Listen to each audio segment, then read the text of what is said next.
نحمده ونصلي على رسوله الكريم أما بعد. عن عمران بن حسين قال لي النبي صلى الله عليه وسلم قل اللهم ألهمني رشدي وأعيذني من شر نفسي أو كما قال عليه الصلاة والسلام. ناظرین، میں نے آپ کے سامنے ایک حدیث ترمذی شریف کی حضرت عمران ابن حسین کی روایت سے بیان کی ہے۔ وہ فرماتے ہیں کہ مجھے رسول اللہ صلی اللہ علیہ وسلم نے ارشاد فرمایا کہ آپ یہ دعا کیا کریں، اللہم الہمنی رشدی وَأَعِذْنِي مِن شَرِّ نَفْسِي، یا اللہ مجھے آپ سیدھے رستے کی ہدایت دیجئے اور مجھے میرے ہی نفس کے فتنوں سے بچائیے، میرے ہی نفس کے شرور سے مجھے بچائیے۔ محترم ناظرین حضرات، یہ ملک پاکستان ہے، اس میں رہنے والے جتنے پاکستانی ہیں ان سب کی ایک فطرت ہے۔ وہ فطرت کیا ہے کہ ہم لوگ ہر بات کو بہت زیادہ ہائی لائٹ کر کے اچھالتے ہیں اور اس پر ہم بہت زیادہ کنٹروورسی کرتے ہیں۔ یہ ہمارے ایشین لوگوں میں، خصوصاً پاکستان اور ہندوستان کے لوگوں میں یہ بہت ہی زیادہ المیہ ہے۔ آپ سب حضرات کو پتہ ہے کہ پاکستان میں اس وقت اسٹیٹ گیسٹ کے طور پر ایک شخص آئے ہوئے ہیں جنہیں ڈاکٹر ذاکر نائک کہا جاتا ہے۔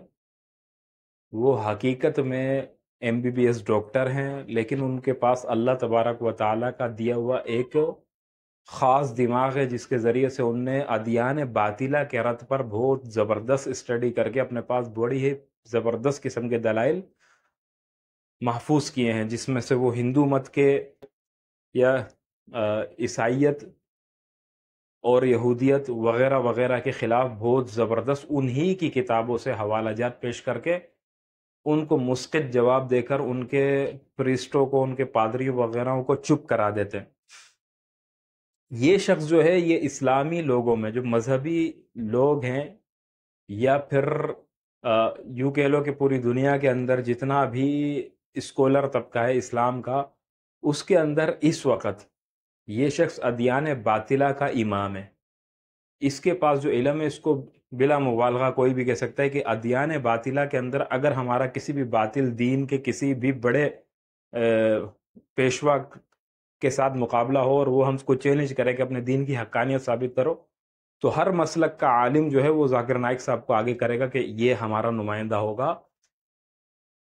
اور اسی طرح سے یہ با اثر شخصیات میں سے ایک نام رکھتے ہیں، دنیا کی تمام با اثر شخصیات میں سے یہ ایک بہت ہی اعلیٰ صفات کے حامل شخص ہیں۔ یہ آپ کے پاکستان میں اسٹیٹ گیس کے طور پر آئے ہیں، لیکن ہمارے پاکستانی لوگ اس وقت، ہمارے پاکستانی سارے نہیں، چند طبقات ہیں جس میں واضح طور پر کہوں گا اہل تشیع یا بریلوی حضرات، بریلویوں میں بھی چند سلجھے ہوئے لوگ ہیں لیکن اکثریت پر بریلوی، اور تیسرے نمبر پر وہ لوگ جو ملحد ہیں، ایتھیسٹ ہیں، جن کا کوئی دین نہیں ہے۔ ان کو یہ برا لگتا ہے کہ داڑھی ٹوپی کے اندر یہ شخص پینٹ کوٹ پہن کر کیوں جو ہے نا انگلش میں جو ہے نا وہ دین اسلام کی حقانیت کو ثابت کرتا ہے، اور پھر چاہیے یہ تھا کہ یہ ہمارے لباس میں آیا تھا تو یہ ہمارا والا دین پیش کرتا، جو ہم پیش کرتے ہیں کہ ہم بلیم کرتے ہیں دینی طبقات کو کہ یہ لوگ بری چیزوں کے اندر مبتلا ہیں وغیرہ وغیرہ وغیرہ۔ تو یہ انہی چیزوں کو لے کر کنٹروورسیز کر رہے ہیں۔ مثال کے طور پر عورت کے پردے کے اوپر، حجاب کے اوپر ایک بات کو لے لیا، اس کو بہت اچھالا جا رہا ہے، بہت اچھالا جا رہا ہے، بہت اچھالا جا رہا ہے۔ وہ لکی مروت والی لڑکی کی باتوں پر اس کو اچھالا جا رہا ہے اور عجب قسم کے رخ دیے جا رہے ہیں۔ لوگ اپنی آراء ظاہر کر رہے ہیں کہ یار ذاکر نائک صاحب کو ایسے نہیں کرنا چاہیے تھا اور یوں وغیرہ وغیرہ۔ اور اس کے اندر زیادہ تر وہی لوگ ہیں کہ جو لوگ خود عالم نہیں ہیں، خود دینی علوم ان کے پاس نہیں ہے، کوئی دین کی ڈگری ان کے پاس نہیں ہے۔ کون ہے؟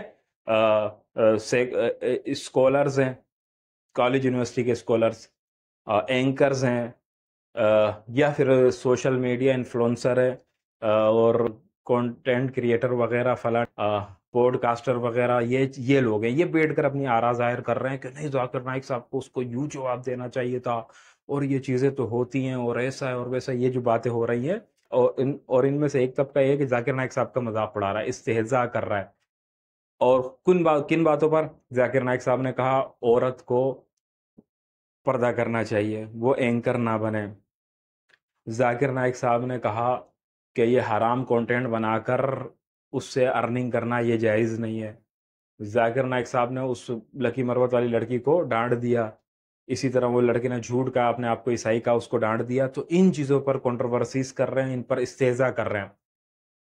اللہ تبارک و تعالی ان لوگوں پر، ایسے لوگ جو دیندار طبقوں کی باتوں کو سن کر وہ حق کی بات بیان کرنے آتے ہیں اور اس کو سننے کے بعد اس پر جو ہے نا اس کا استہزاء اڑاتے ہیں، مذاق کرتے ہیں، اللہ قرآن پاک کے اندر ان کے لیے فرماتا ہے وَإِذَا عَلِمَ مِنْ آيَاتِنَا شَيْئًا اتَّخَذُوهَا هُزُوًا أُولَئِكَ لَهُمْ عَذَابٌ مُهِينٌ۔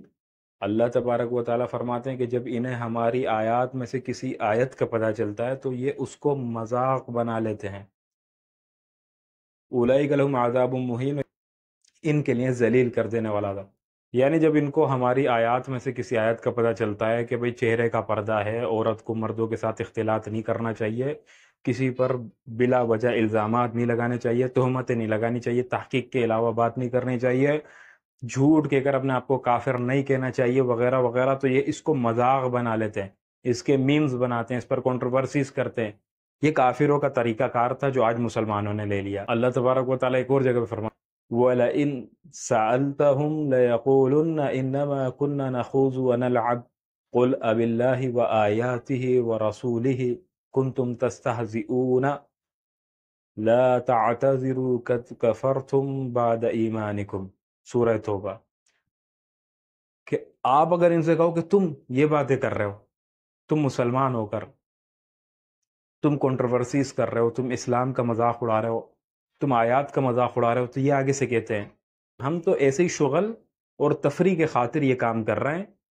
اللہ تبارک و تعالیٰ فرماتے ہیں کہ آپ فرما دیں نبی صلی اللہ علیہ وسلم، کیا اللہ کے ساتھ، اللہ کی آیات کے ساتھ، اللہ کے رسول کے ساتھ شغل اور تفریح کی جاتی ہے؟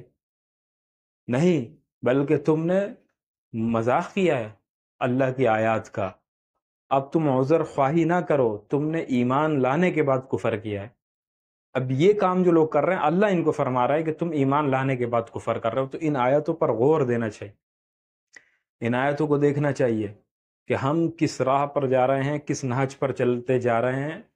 ہم اپنے اسلامی اقدار کو گرا رہے ہیں، ہم اس چیز کو بھی بول رہے ہیں کہ وہ ہمارا ایک قومی گیسٹ ہے، قومی مہمان ہے، ہمیں اس کی مہمان ہے، مہمان کی بہت ساری باتوں سے درگزر بھی کرنا چاہیے۔ بعض چیزیں ہمارے فقہ کے خلاف ہوں گی، ہمیں درگزر کرنا چاہیے۔ یہ چیزیں نہیں ہوتی ہے کہ ہم کسی مہمان کو اتنا ذلیل کر دیں کہ وہ بیچارہ کہے کہ میں مہمان بن کے کیوں آ گیا۔ یہ تو اعلیٰ قوموں کا طریقہ نہیں ہے جو ہم لوگ کر رہے ہیں، اور اپنے مسئلہ کی اختلافات کی وجہ سے ہم وہ کفر والے کام کر رہے ہیں جو منافقین کیا کرتے تھے۔ اللہ تبارک و تعالی ہم سب کو صحیح سمجھ عطا فرمائے۔